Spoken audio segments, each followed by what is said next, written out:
मैं शिप्रा दुबे ब्लॉक सुकरौली जनपद कुशीनगर से हूँ।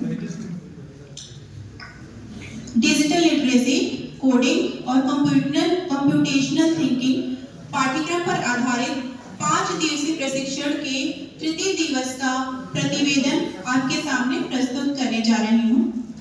डिजिटल लिटरेसी पर आधारित तृतीय दिवस दिनांक 5/2/2025 के सत्र की शुरुआत प्रार्थना सभा तथा राष्ट्रगान से हुई। सभी प्रतिभागी ब्लॉक की तरफ से प्रतिवेदन प्रस्तुत किया गया। तत्पश्चात संदर्भ दाता श्री विकास श्रीवास्तव जी द्वारा तृतीय दिवस के सत्र के दौरान चलने वाले प्रकरणों की विषय वस्तु के बारे में संक्षिप्त जानकारी दी गई। फिर टी ब्रेक हुआ।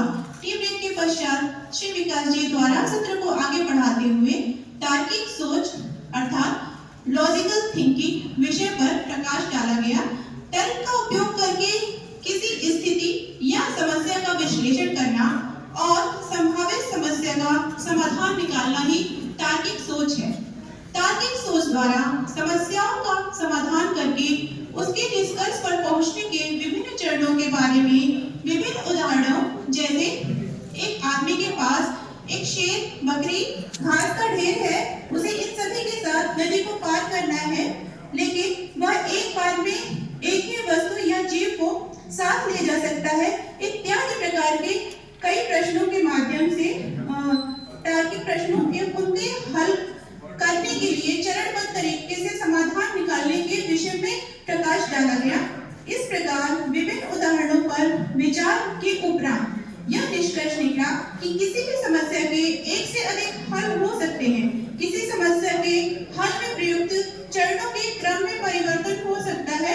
ऐसे ही यदि कंप्यूटर में किसी समस्या को हल करने के लिए कंप्यूटर को निर्देश देते हैं, कंप्यूटर को निर्देश देने से पहले समस्याओं को हल करने के लिए हम चरणबद्ध तरीके से निर्देशों को लिखते हैं, जिसकी मदद से कंप्यूटर को देने वाले निर्देश अर्थात कोड बनाए जाते हैं।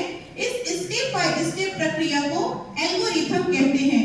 इस प्रकार एल्गोरिथम की अवधारणा पर संदर्भ दाता श्री विकास श्रीवास्तव जी द्वारा भली भांति एवं सरल भाषा में प्रकाश डाला गया। तत्पश्चात श्री विकास जी द्वारा बताया गया कि चिन्हों के माध्यम से भी एल्गोरिथम को प्रदर्शित किया जाता है, जिसे फ्लो चार्ट कहते हैं। इस प्रकार फ्लो चार्ट एल्गोरिथम का चित्रात्मक प्रदर्शन है।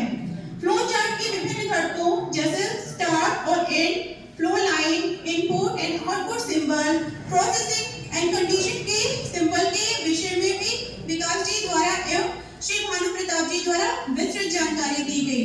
तत्पश्चात फ्लो चार्ट के अनुप्रयोग को बताया गया, जैसे 2 संख्याओं का योग ज्ञात करने में, 3 संख्याओं का औसत ज्ञात करना इत्यादि विभिन्न उदाहरणों के माध्यम से फ्लो चार्ट को किस प्रकार प्रदर्शित किया गया था, इसे भली-भांति समझाया गया। सभी प्रतिभागियों द्वारा कोड मनोयोग के साथ फ्लो चार्ट के अनुप्रयोग को सीखने का प्रयत्न किया गया। तत्पश्चात भोजनावकाश हुआ। भोजनावकाश के पश्चात सत्र को आगे बढ़ाते हुए श्री भानु प्रताप जी द्वारा प्रोग्रामिंग लैंग्वेज के तरीकों के बारे में बताया गया। संदर्भ दाता श्री भानु प्रताप जी द्वारा प्रोग्रामिंग लैंग्वेज के तरीकों के बारे में बताया गया कि कितने तरीके से प्रोग्रामिंग हम कर सकते हैं, जिसके क्रम में उन्होंने बताया कि हम प्रोग्रामिंग 2 तरीके से कर सकते हैं।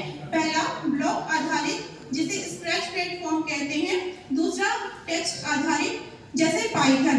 तत्पश्चात सर ने ब्लॉक आधारित स्क्रैच प्लेटफॉर्म के विषय में विस्तृत जानकारी दी तथा सभी प्रतिभागियों को स्क्रैच द्वारा कोडिंग करके गेम बनाना भी सिखाया। भानु सर द्वारा स्क्रैच पर विभिन्न प्रकार के स्प्राइट सिलेक्ट करना, स्टेज एरिया तथा विभिन्न ब्लॉक्स को जोड़कर प्रोग्रामिंग करना भी सिखाया ही जा रहा था। इसी बीच 5 दिवसीय प्रशिक्षण डिजिटल लिटरेसी के नोडल प्रवक्ता श्री चंद्रशेखर जी द्वारा कोडिंग सीखने के महत्व एवं प्रशिक्षण लेने की गंभीरता पर चर्चा की गई। तत्पश्चात सभी प्रतिभागियों द्वारा विभाग द्वारा उपलब्ध विभिन्न संसाधनों जैसे कंप्यूटर एवं स्वयं के पास उपलब्ध संसाधन जैसे लैपटॉप, टैबलेट एवं मोबाइल फोन का प्रयोग करके स्क्रैच द्वारा कोडिंग अत्यंत रुचिपूर्वक सीखी गई। अंत में नोडल सर द्वारा सभी प्रतिभागियों की हस्ताक्षर करने की औपचारिकता पूरी कराने के साथ ही तृतीय दिवस की प्रशिक्षण का समापन हुआ। धन्यवाद।